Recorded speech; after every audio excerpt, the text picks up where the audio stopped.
নির্বাচনের আগে টেলিভিশন, সংবাদপত্র এবং সোশ্যাল মিডিয়ায় একটা জিনিস সর্বোচ্চ, জরিপের ফলাফল। কিন্তু এই জরিপগুলো কি শুধু জনমত মাপে নাকি জনমত তৈরি করে?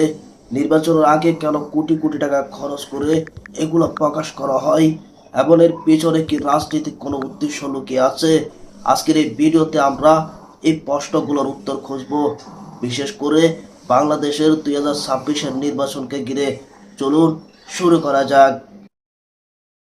প্রায় 2 সপ্তাহ আগে ইএএসটি দ্বারা পরিচালিত জরিপে দেখা যায় বিএনপিকে ভোট দিতে চায় 34% মানুষ, আর জামাতকে ভোট দিতে চায় 33% মানুষ।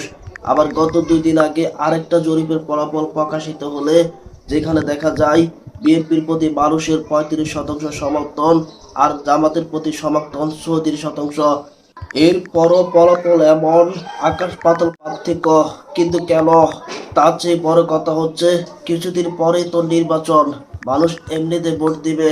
তাহলে আগে ভাগে কোটি কোটি টাকা খরচ করে এরকম জরিপের কারণ বা উদ্দেশ্য আসলে কি?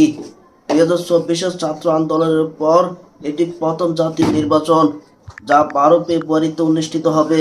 আওয়ামী লীগ নিষিদ্ধ হওয়ার পর এটি বিএনপি আর জামাতের সাথে লড়াই।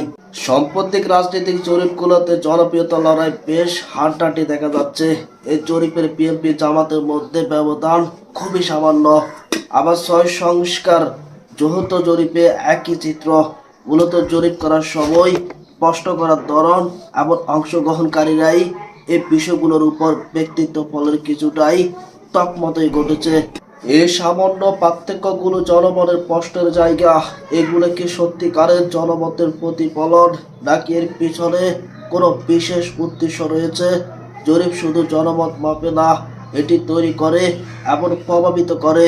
বাংলাদেশের 2026 সালের স্পষ্ট ভোটার হিসাবে আমাদের সচেতন থাকতে হবে। জরিপের পিছনে কি হচ্ছে, কেন প্রকাশিত হচ্ছে, আপনার মতামত জানান। লাইক, শেয়ার এবং সাবস্ক্রাইব করতে ভুলবেন না। ধন্যবাদ।